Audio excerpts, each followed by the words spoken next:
Karena polisi itu aparat negara, aparat pemerintahan yang dia menegakkan hukum tugasnya.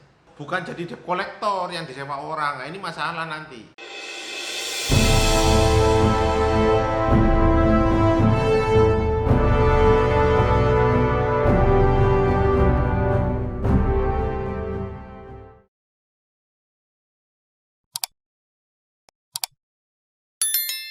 Ya, ini ada satu pertanyaan. Pak, beberapa waktu yang lalu itu ada seseorang yang mengatasnamakan polisi. Itu menagih utang saya. Katanya kalau saya tidak bayar saya mau dipenjara. Nah, ini masalah. Kenapa masalah? Karena jelas dalam undang-undang itu polisi tidak boleh nagih utang. Jelas. Dan kita bicara undang-undang HAM ya. Tidak dapat dipenjara orang yang tidak mampu bayar utang. Itu prinsipnya. Kalau sampai orang yang tidak bayar utang itu dipenjara, bisa penuh penjara. Apalagi orang Indonesia.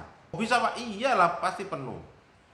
Saya aja grup pinjol itu ada kurang lebih 150 grup. Kalau 150 grup di situ orangnya paling tidak minimal 100 orang.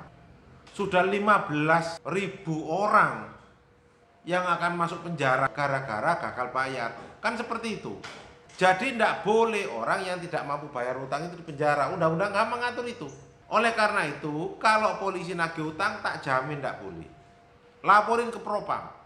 Orang ini katanya polisi dan dia nagih utang.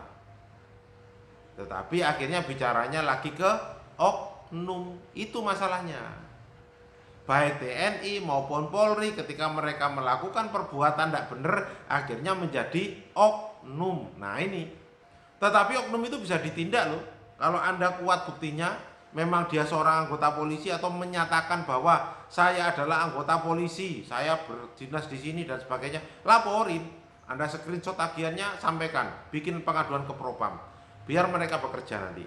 Karena polisi itu aparat negara, aparat pemerintahan yang dia menegakkan hukum tugasnya.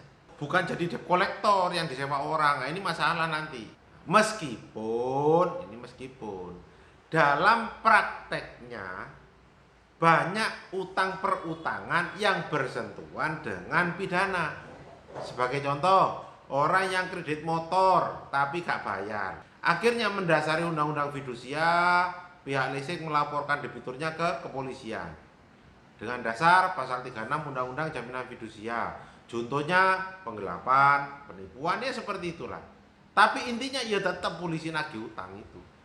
Kok bisa seperti itu Pak? Karena biasanya, saya bicara biasanya, kalau mobil kendaraannya dikembalikan lewat polisi, maka biasanya case-nya close, damai, leasingnya nyabut laporan, kan sama aja jadinya polisi nagih utang.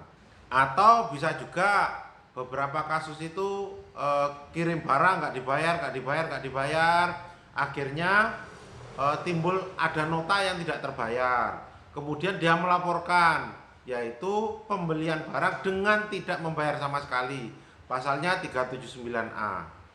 Itu seperti itu. Akhirnya orangnya dipanggil sama polisi, maksudnya seperti apa nota ini, orangnya kemudian bayar. Ada yang bikin bayar sekaligus, ada yang bayar termin, ada kemudian yang bikin perjanjian gitu ya, akan dibayar dalam kurun waktu sekian. Ini kan sama saja akhirnya polisi jadi tukang tagih utang. Itu masalahnya di sana. Meskipun koridornya dibungkus dengan aspek pidana. Paham teman-teman ya?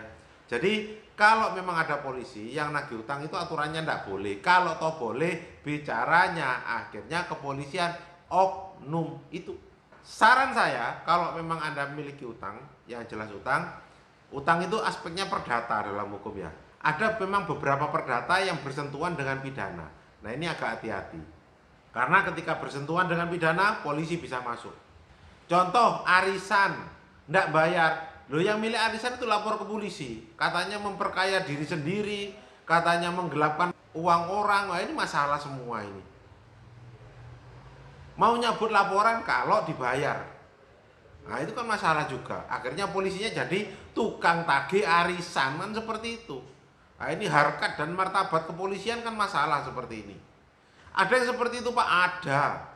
Sampai ke saya. Polresnya mana Pak? Banyumas kemarin itu.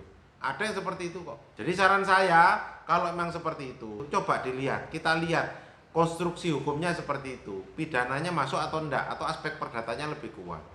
Tapi intinya kalau polisi, TNI nagih utang enggak boleh. Utang dalam bentuk apapun loh ya. Terutama utang yang uang, baik secara total maupun dalam bentuk angsuran. Itu masalah kalau kita terusin. Nah ini memang citra kepolisian ini diuji dengan hal-hal seperti ini, yaitu unsur pidana dalam aspek keperdataan. Jadi ada aspek perdata, tapi di situ ada unsur pidananya. Nah ini bisa jadi, gitu ya. Nah kalau memang Anda dapat tagihan yang mengatasnamakan polisi dan sebagainya, selidiki bener enggak polisi aktif atau tidak. Kalau memang dia polisi aktif, laporkan ke Propam. Anda takut, minta pendampingan dari KHNA terdekat. Dampingi, laporkan Propam, pasti diproses. Kalau tidak diproses Pak, laporin, upload di media. Saya kan punya media SN, Surya Nenggala. Tulis bahwa hari ini saya melaporkan karena saya ditagih ini yang mengatasnamakan ke polisi. Screenshotnya ada. Upload di media, share-nya bagikan. Kalau perlu minta izin admin yang ada di grup untuk membagikan ke seluruh Indonesia biar viral. Nah, kalau viral kan diproses. Itu kan tren saat ini ya, kalau viral diproses. Nah, nanti saya